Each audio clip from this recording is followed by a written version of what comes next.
Hey guys, naMehTnoJ here.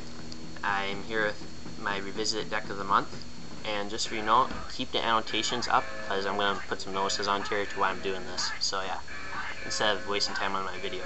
So anyways, get on with it. And here it is Exodia, believe it or not. If you don't know what Exodia is, then you haven't been playing the game long enough.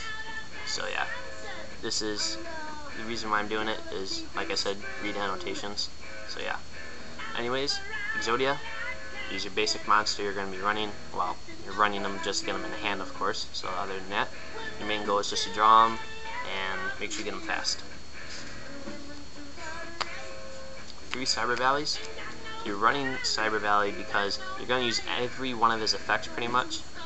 You're going to want to try to use the last 2 though, mostly. But anyways, he's in here because he stalls, he allows you to draw, really fantastic, and his third effect is great in case Exodia gets dropped to the graveyard, any one of them. So yeah, really great, and just should be used pretty much in any Exodia deck just because of his great ability, or effect, so yeah. It's a standard monster. 1 Morphing Jar, if you know how to play Morphing Jar, it's not going to hurt your deck at all. You have to playtest a lot, but I've found a way how to, use this guy really effectively. So yeah, draw 5, and well, both you and your opponent draw 5. That's still great. 2 Mask of Darkness. He's basic to this deck actually, believe it or not. You select one trap card, return it back to your hand. So it's really nice. 1 Vortex Trooper, really nice. You normal summon it. You take 2 cards from your hand and put them back in the deck. Shuffle, draw 2. And after this card's destroyed, which is a mandatory effect, after he's destroyed, you draw a card. So that second effect is mandatory. Other than that, if you don't want to summon him and attack and use his first effect, or you can't do it, you can just set it, and when he's destroyed, you get a draw card. So it's a plus, pretty much. Marshmallon. You're not running Spirit Reaper. It's pretty much pointless because you're not attacking. You're not going to attack.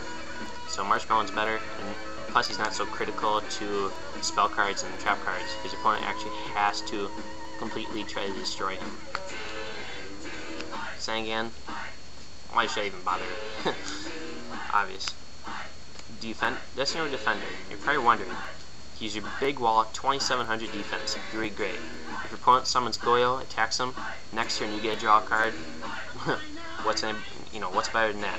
So, and you get a draw card. So, otherwise they're gonna have to summon something big, obviously, to get over him. Wall of Illusion. It's technically your only monster hate in this deck. Really, your only monster hate. Otherwise, your opponent. What it does is, if your opponent or any monster attacks this card, it sends right back to the hand, so it's like your Ninjutsu. So your opponent, you set this, opponent attacks, like say Ashura, it gets bounced back. They attack with Aquari, it gets bounced back. So Glider Beasts are going to hate this. Even if they use Rubuku, it still bounces back. 3 Dekoichi, the Battlechanted Locomotive. You're running Dekoichi because he's better than Emissary to pretty much mostly every degree. If you're running stall Exodia decks and you start running an Emissary in it, what's the point of running the stall then?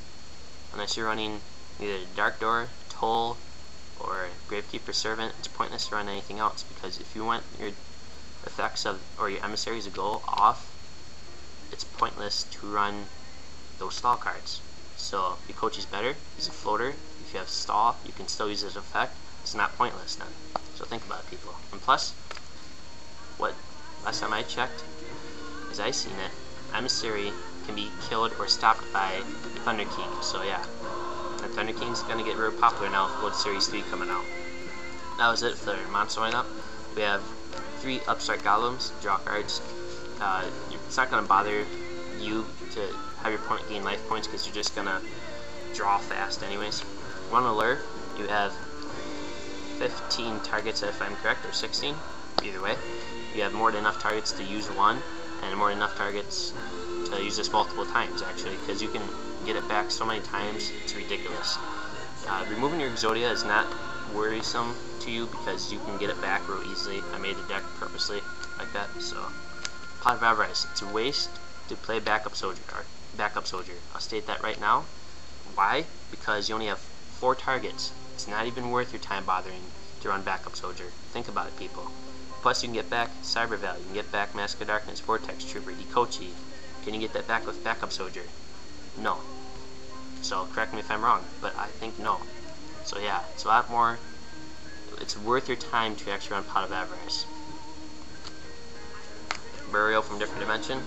Get back your Cyber Valleys if you really need to, so you can use Pot of Avarice.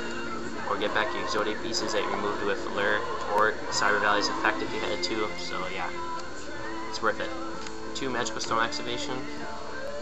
You're running this because you can get back a Lure, you can get back Upstart, your stall cards, Pot of Avarice, Burial, or Lure, like I said, so yeah. Great and worth your time, and you draw so many cards with this deck, it's easy to activate this card, so.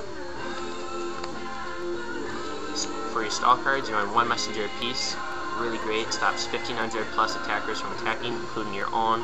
All you have to do is pay 100 life points during each of your standby phases. If you wish not to, or you can't pay 100, you can just have this card be destroyed, and then of course your protection is gone though.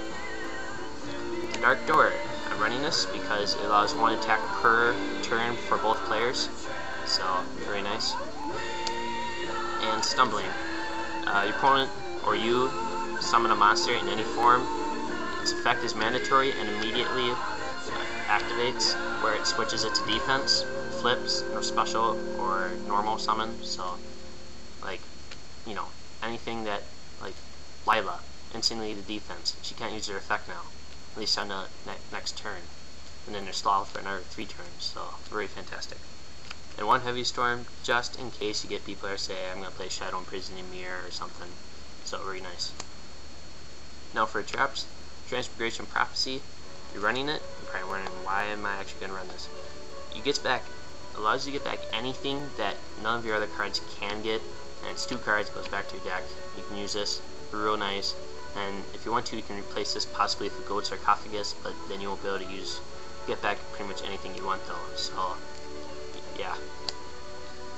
Return from Different Dimension. I'm running this because you use Cyber Valley's effect a lot, surprisingly, and be able to draw 2 cards is fantastic, for pretty much almost hardly any cost.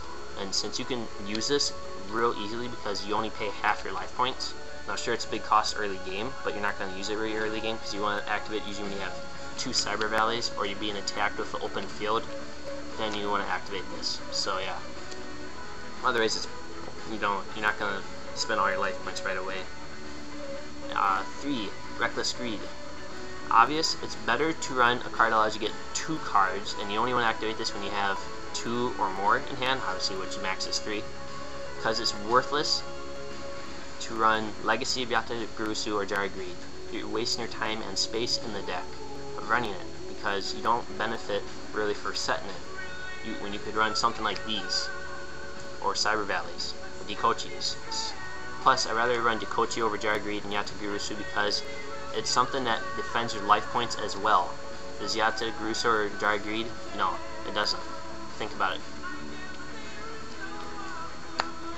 And Magical Stone, or, whoa, wrong card. Metal Reflect Slime, I got that mixed up, sorry. What this is a trap monster. You activate it, it goes immediately to defense, and it acts as a monster.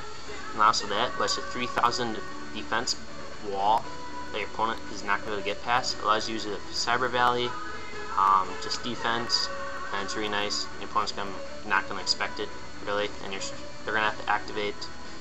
If it's a Blackwing deck, they have to use Kalut, and they don't benefit because this card is not considered a monster once it's sent to the graveyard. It's considered a trap. So yeah, your opponent's not going to get Shura's effect. Sorry. So yeah. Gravity Bind. Why are you not running it? Why should you not run it? I mean, seriously, you're running a lot of stuff that will prevent your opponent from attacking, and if you were to run this with Emissary of Darkness, or sorry, Emissary of Afterlife, boy, we're messed up right now, sorry, you're not going to be able to get Emissary's effect unless your opponent attacks with something like Sangan, attacks with something like Jerry Beans Man. I mean, seriously, think about it. Dekoichi, you can flip, draw a card. What's better than that? Nothing that I can think of, so yeah.